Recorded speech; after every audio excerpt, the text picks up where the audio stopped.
आप सभी का एनडीए की प्रेस वार्ता में स्वागत है। உங்கள் அனைவரையும் இந்த என்டிஏ கூட்டணியின் விழாவிற்கு அன்புடன் வரவேற்கிறேன். सबसे पहले मैं तमिलनाडु की जनता और पूरे देश को पंगुनी उथिरम का बहुत बहुत शुभकामनाएं देता हूं। முதலாக உங்க அனைவருக்கும் இன்றைக்கு பங்குனி உத்திரத்தின் நல் வாழ்த்துக்களை அன்புடன் தெரிவித்துக் கொள்கிறேன். आज एक और अच्छा समाचार लेने के लिए आप सबको यहां निमंत्रित किया है।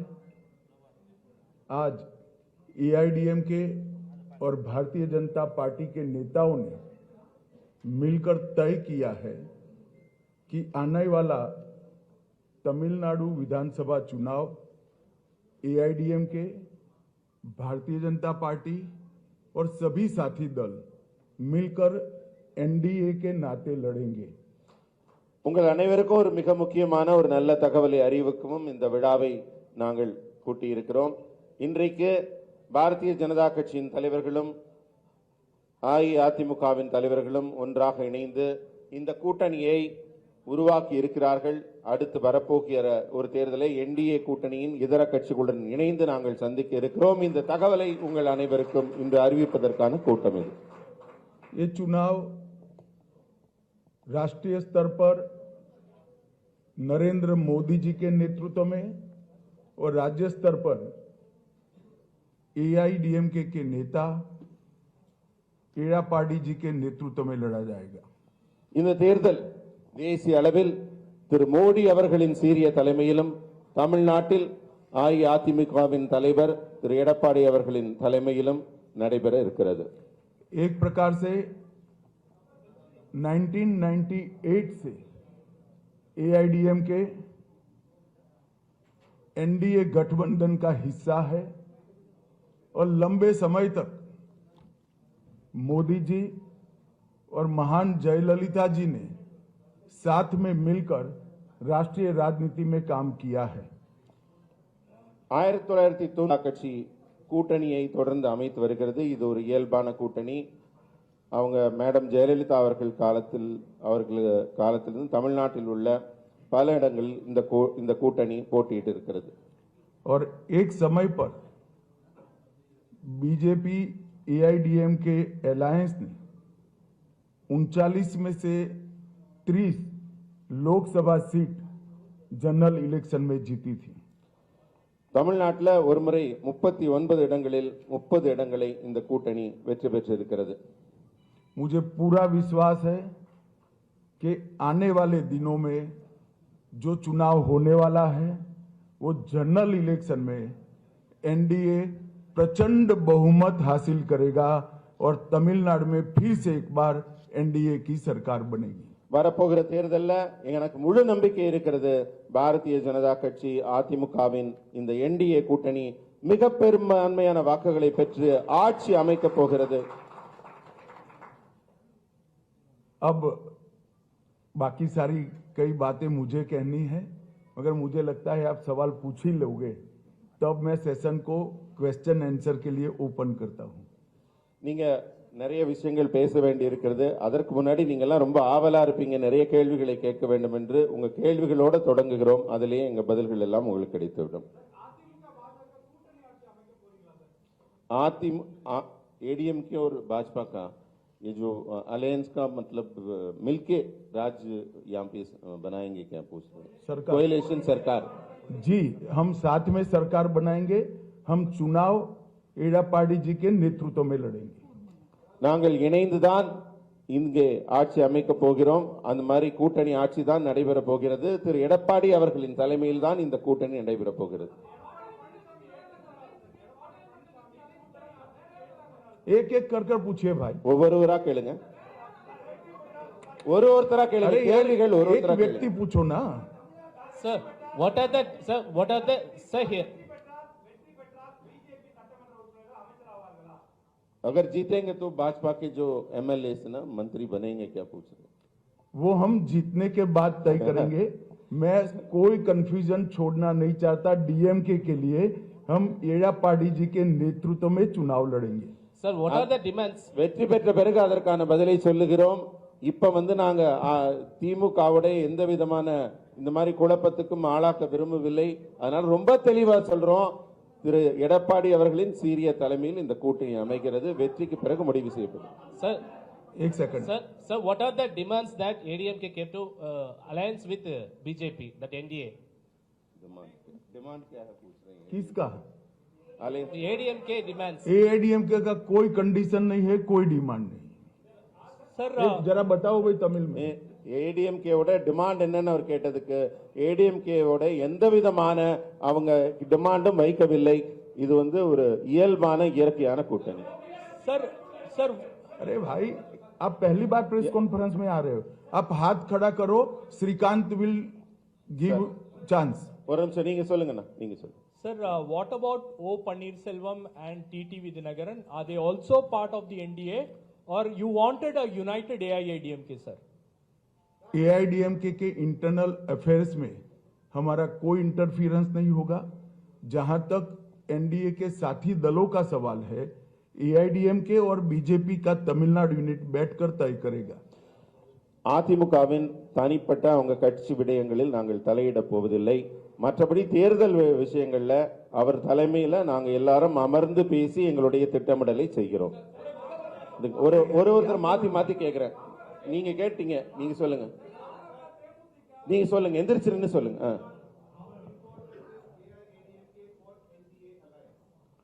हाउ? देखिए, एआईडीएमके का एनडीए में आना एनडीए के लिए बहुत उपयोगी है और एआईडीएमके का एनडीए में आना एआईडीएमके के लिए भी बहुत उपयोगी है।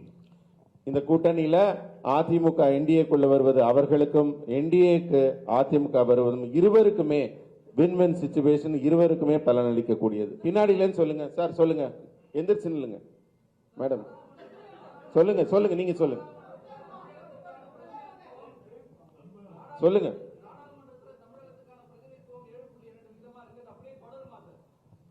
நீங்க கூட்டணியில இருந்து இப்ப வேற ஒரு விடயம் போறீங்க, டீலிமிட்டேஷன் போறீங்க. கூட்டணி பத்தி கொள்கைகள் முடிங்க. அண்ணா, இரண்டு முக்கியமான தலைவர்கள் இருக்கிறாங்க. உள்துறை அமைச்சர் இருக்கிறாங்க, எதிர்க்கட்சி தலைவர் ஐயா இருக்கிறாங்க. தயவு செஞ்சு கேள்வி கேட்கறவங்க எந்திரிச்சு நின்று கை தூக்குங்க. ஏன்னா எல்லாரும் மரியாதை கொடுத்து உங்களுக்கு ஒரு வந்திருக்கிறாங்க. ஒருத்தர் உட்காருங்கண்ணா, ஒருத்தரை எந்திரிச்சு நில்லுங்க, அவங்க போடுவாங்க, பேசாதீங்க. எந்திரிச்சு एक मिनट।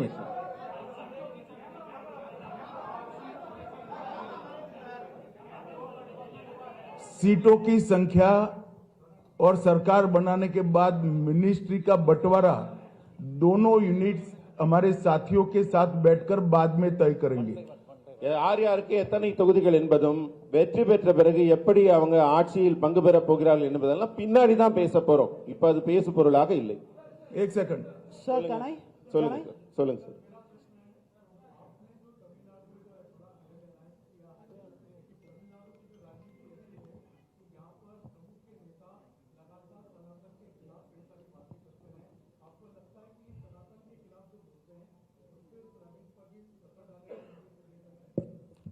देखिए, अच्छा किया आपने सवाल पूछ लिया। तमिलनाडु के अंदर डीएमके पार्टी सनातन धर्म, 3 लैंग्वेज पॉलिसी और कई ऐसे मुद्दे उठा रही है। उसका एकमात्र उद्देश्य मूल मुद्दों से ध्यान हटाना है। அதாவது திமுக சர்க்கார் தமிழ்நாட்டில் சில முக்கியமான பிரச்சனைகளை தொடர்ந்து எழுப்பிக் கொண்டிருக்கிறார்கள். அது சனாதனமாக இருக்கட்டும், மும்மொழி ஆகட்டும், டீலிமிட்டேஷன், இது போன்ற பல பிரச்சனைகளை எழுப்பிக் கொண்டிருக்கிறார். அது என்னன்னா, அவர்களுக்கு இருக்கிற ஆட்சியில் இருக்கிற முக்கியமான பிரச்சனைகள், ஊழல், மோசடி போன்ற பிரச்சனைகளில் இருந்து மக்களை திசை திருப்புவதற்காக இது போன்ற பிரச்சனைகளை எழுப்புகிறார்கள். சார், தமிழ்நாட்டில் एक सेकंड भाई, मेरी बात तो समाप्त होने दो। ऐसे करोगे आप? அந்த கேள்விக்கு இன்னும் पहली बार प्रेस कॉन्फ्रेंस में आए हो क्या? Let me answer. तमिलनाडु का चुनाव आने वाले दिनों में डीएमके सरकार के घनघोर करप्शन, लॉ एंड ऑर्डर का इश्यू, दलितों पर अत्याचार और महिलाओं पर अत्याचार के आधार पर तमिलनाडु की जनता वोट करने जा रही है। வரப்போகிற தேர்தல் எப்படி இருக்கும் என்றால் திமுகவின் மிகப்பெரிய மோசடி ஊழல்கள் பற்றியும் அதே போல சட்டம் ஒழுங்கில் இருக்கிற ஆபத்தை பற்றியும் தலித் மக்கள் மீது தொடுக்கப்படுகிற தாக்குதல்கள் குறித்தும் பெண்கள் குறித்து இருக்கிற ஆபத்து பெண்கள் மீது தொடுக்கப்படுகிற தாக்குதல் குறித்தும் இது போன்ற திமுகவின் செயலிழந்த தன்மைதான் திமுகவுக்கு இந்த முறை தேர்தலில் மிகப்பெரிய பேசு பொருளாக இருக்கு। डीएमके सरकार ने 39,000 करोड़ के शराब घोटाला, sand mining scam, energy scam, ELCOT scam, transport का scam, money laundering scam, nutrition kit scam, free dhoti scam, cash for job, red sand smuggling और मनरेगा स्कैम। इसके अलावा भी बहुत सारे स्कैम का जवाब पहले तमिलनाडु की जनता को देना चाहिए। तमिलनाडु की जनता स्टालिन और उदयनिधि से एक करप्शन का जवाब मांगती है। இந்த தேர்தலில் திமுக மக்களுக்கு பதில் சொல்ல கடமைப்பட்டிருக்கிறது। தமிழகத்தின் முதல்வராகிய ஸ்டாலின் அவர்களும் துணை முதல்வர் உதயநிதி ஸ்டாலின் அவர்களும் தந்த ஊழல் भाई आप स्कैम के नाम पढ़ो। நாம் டாஸ்மாக் ஊழல் முதல்ல இருக்கிறது। டாஸ்மாக் ஊழல் அதுல மிகப்பெரிய மோசடி நடைபெற்றிருக்கிறது। அதே மாதிரி 39,775 கோடி அந்த மோசடி நடைபெற்றிருக்கிறது। அதே மாதிரி மணல் இங்கிருந்து கொள்ளை போகிறது, அது 5,800 கோடி ரூபாய்க்கு மேல் அந்த மோசடி இருக்கிறது। எனர்ஜி மின்சாரம், அந்த நிலக்கரி, இது போன்ற ஊழல்கள் 4,400 கோடி।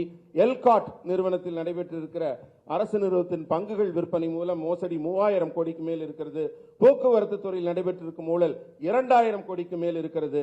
பண மோசடி மணி லாண்டரிங்ல 1,000 கோடிகளுக்கு மேலே ஊழல் நடைபெற்றிருக்கிறது। அதே போல ஊட்டச்சத்து கிட்டு வழங்குறதுல 450 கோடி।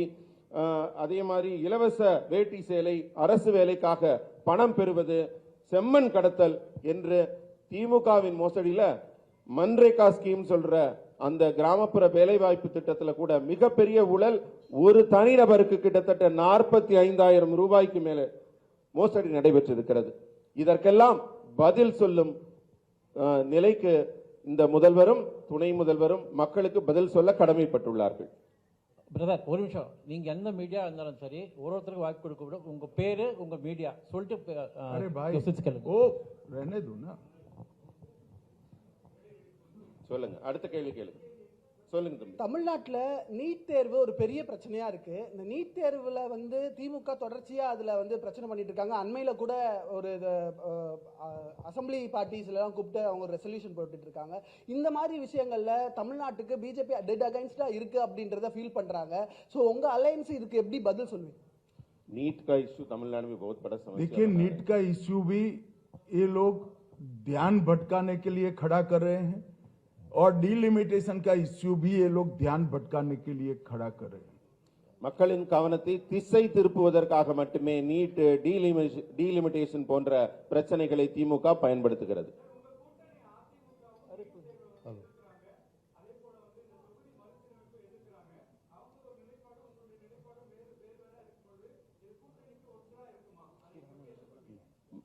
एआईडीएमके का जो स्टैंड है इन दोनों मुद्दों पर अलग है, उनका हटके है, मगर आपका डिफरेंट है। हम बैठकर चर्चा करेंगे और जरूरत पड़ेगी तो there will be a common minimum program. Sir मैं அவங்களோட बोल रहा हूं। नहीं आप तो करो, क्यों ऐसा कर रहे हो? நாங்கள் அமர்ந்து பேச்சுவார்த்தை நடத்தி இருவருக்கும் பொதுவான ஒரு கருத்து ஒத்துசைவு ஏற்படும்। அதனால நீங்க பொதுவான கருத்து ஏற்பட்ட பிறகுதான் தேர்தல் இருக்கும், அதனால நீங்க கவலைப்பட வேண்டாம்। सर मैं आमोद बोल सर आमोद காமன் ஒரு common minimum program, common consensus உருவாக்கப்படும் ரெண்டு கட்சிக்கும் இடையில। அடுத்து பதில்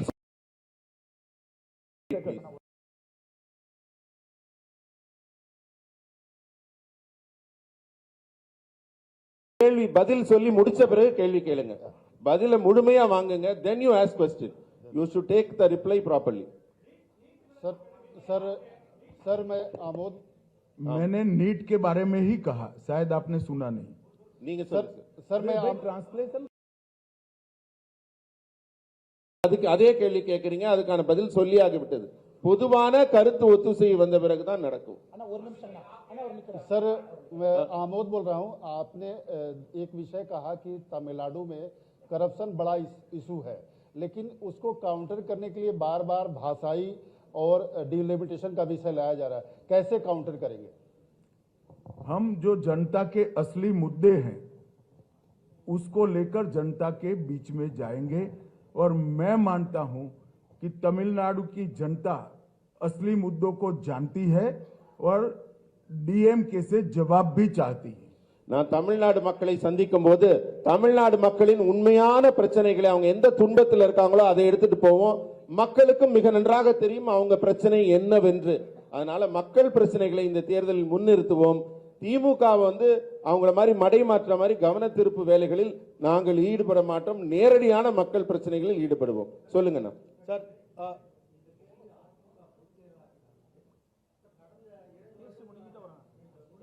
முடிச்சோன்னு வாங்க. सर सर सर सर எந்திரிச்சு சொல்லுங்க சொல்லுங்க சொல்லுங்க. சொல்லிட்டாங்க, அதுக்கு பதில் அது தேர்தலுக்கு பிறகு வெற்றிக்கு பிறகு பதில் சொல்லுங்க. मैंने स्पष्टता से कहा कि श्री एड़ापाडी के नेतृत्व में हम चुनाव लड़ेंगे। நான் மிகவும் தெளிவாக சொல்லிவிட்டேன், திரு எடப்பாடி அவர்களின் சீரிய தலைமையில் தான் இந்த கூட்டணி இருக்கும், மற்றதெல்லாம் தேர்தலுக்கு பிறகு. தயவு செஞ்சு புரிஞ்சுக்கங்க, உள்துறை அமைச்சர் அவர்களோ முன்னாள் முதலமைச்சர் இன்றைய எதிர்க்கட்சி தலைவர் அவர்களும் பொறுமையா உங்களுக்கு பதில் சொல்லிட்டு இருக்காங்க. ஒருத்தர் ஒரு கேள்வி முடிச்சதுக்கு அப்புறம் திரும்ப கேட்காதீங்க. 1 person 1 question. ஒரே நிமிஷங்கண்ணா. என்டிடிவி சாம் டேனியல் அவங்க இருக்காங்க, முதல்ல இருந்து நின்று இருக்கீங்க, கொஞ்சம் எந்திரிச்சு நில்லுங்கண்ணா. கேளு अमीषा जी इधर से सर सर गृहमंत्री जी रविंद्र हूँ। एक सवाल डीएमके और दूसरे जो आपके विरोधी ये भी कह रहे हैं कि चुनाव से पहले एडीएमके के साथ आपका गठबंधन हुआ है, ये कितना अस्थायी होगा, इस पर संशय उठा रहे हैं वो लोग। देर इसीलिए लगी है कि ये गठबंधन अब परमानेंट रहने वाला है, इसमें कभी कोई दिक्कत नहीं आएगी। இங்க கூட்டணியில ஏன் தாமதம்ங்கிறீங்க? கூட்டணி மிக உறுதியான கூட்டணியாக அமைந்திருக்கிறது. இதில் எந்தவித மாறுபாடும் குழப்பமும் ஏதும் இருக்காது. உறுதியான கூட்டணியாக தேர்தலை நாங்கள் சந்திப்போம்.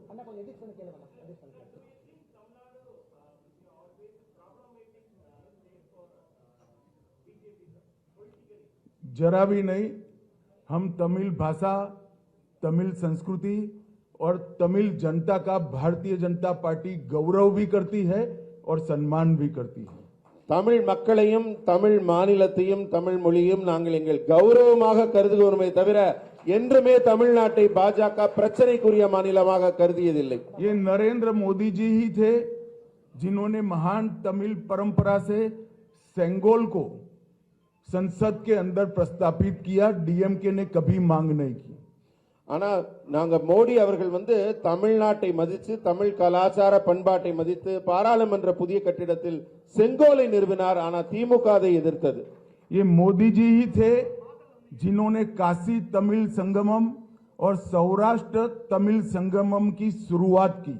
மோடி அவர்கள்தான் தமிழின் பெருமையை போற்றுவதற்காக காசியில் தமிழ் சங்கமத்தையும் அங்க குஜராத்ல சௌராஷ்டிரா தமிழ் சங்கமத்தையும் பெருமையாக நடத்தினார். खेलो इंडिया में तमिल मार्शल आर्ट सिलंबम को मोदी जी ने ही शामिल किया। தமிழ்நாட்டில் மிக புகழ்பெற்ற பாரம்பரிய விளையாட்டான சிலம்பம் விளையாட்டை கேலோ இந்தியா விளையாட்டு போட்டியில் அவர் இணைத்தவர் திரு மோடி அவர்கள். मोदी जी ने ही सेंट्रल शास्त्रीय तमिल संस्थान CICT 25 करोड़ की लागत से इसकी शुरुआत नरेंद्र मोदी जी ने ही की। தமிழ்நாட்டில் தமிழ் மொழியை வளர்ப்பதற்காக இருக்கிற ஒரே நிறுவனம் செம்மொழி தமிழாய்வு நிறுவனம். அது மத்திய அரசின் நிறுவனம். 24 கோடி ரூபாய் முதலீட்டில் அதை உருவாக்கியவர் திரு நரேந்திர மோடி அவர். हमारी सरकार ने ही ह्यूस्टन यूनिवर्सिटी में तमिल पीठ की शुरुआत की। ஹூஸ்டன்ல இருக்கிற பல்கலைக்கழகத்தில் தமிழ் இலக்கியத்திற்கான ஆராய்ச்சி இருக்கை உருவாக்கப்பட்டுள்ளது. तिरुकुरल का अनेक भाषाओं में अनुवाद भारत सरकार करा रही है।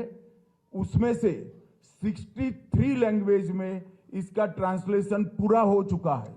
திருக்குறளை உலகின் பல்வேறு நாட்டு மொழிகளிலும் நாங்கள் மொழிபெயர்த்துக் கொண்டிருக்கிறோம். அதுல 63 மொழிகளில் ஏற்கனவே திருக்குறள் மொழிபெயர்க்கப்பட்டிருக்கிறது உலகம் और முழுவதும். मोदी जी ने ही महान तमिल कवि सुब्रमण्यम भारती की संपूर्ण रचना संग्रह का विमोचन किया है। நம்ம புகழ்பெற்ற தமிழ் கவிஞர் சுப்பிரமணிய பாரதி அவர்களின் ஒட்டுமொத்த படைப்பும் அவருடைய அத்தனை படைப்பையும் புத்தகங்களாக நூல்களாக வெளியிட்டிருப்பவர் திரு மோடி அவர்கள். आईएएस और आईपीएस की ऑल इंडिया सर्विस की एग्जाम तमिलनाडु के युवा नरेंद्र मोदी जी के प्रधानमंत्री बनने के बाद ही तमिल लैंग्वेज में ये एग्जाम दे सकते हैं। डीएमके की सरकारें जब भी थी केंद्र में उन्होंने इसकी शुरुआत नहीं करी।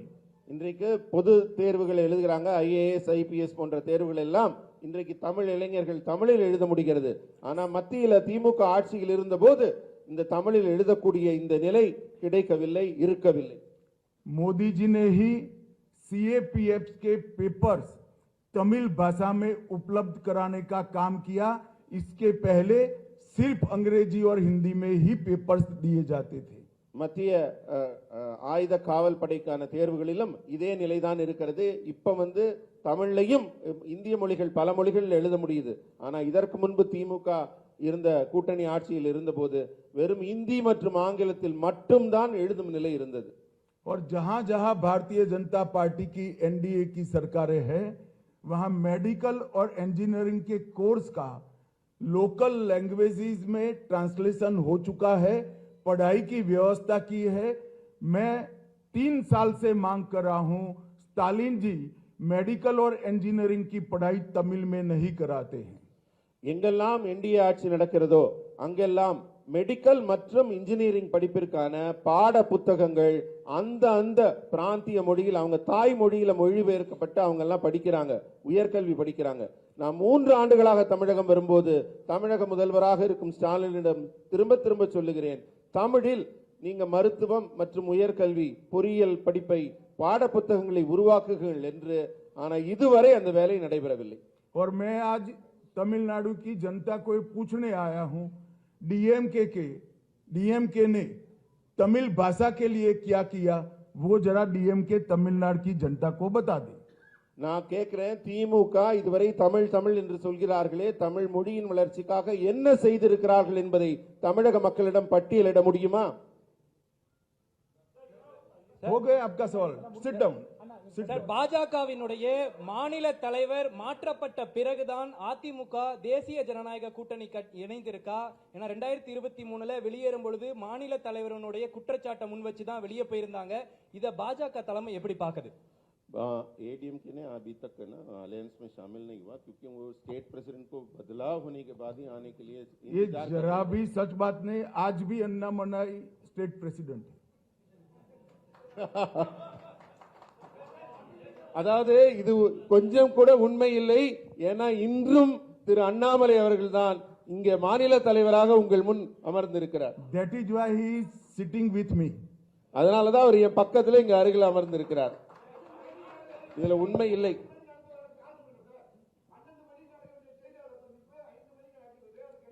बारह बजे होने वाला जो प्रेस मीट अभी 5 बजे तक इसलिए डिले हुआ। देखिए, मैंने कहा ना कि देरी इसलिए हुई है कि गठबंधन को लंबा चलाना है। எதனால தாமதம் நீங்க கேட்டதுக்கு நான் ஏற்கனவே பதில் சொல்லிவிட்டேன்.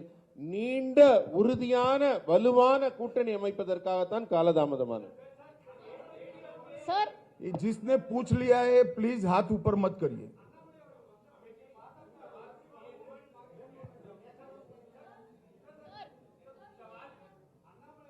भाई आप किसी को बताओ ना, कौन पूछेगा? நீங்க சொல்லுங்கம்மா, லேடி பின்னாடில இருந்து சொல்லுங்க. இருங்க ஒரு நிமிஷம் தம்பி வேல்முருகன், நீங்க நிறைய கேட்டீங்க.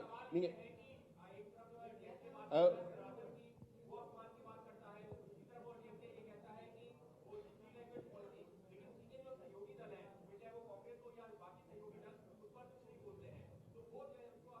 तो क्या तमिलनाडु की जनता नहीं जानती है?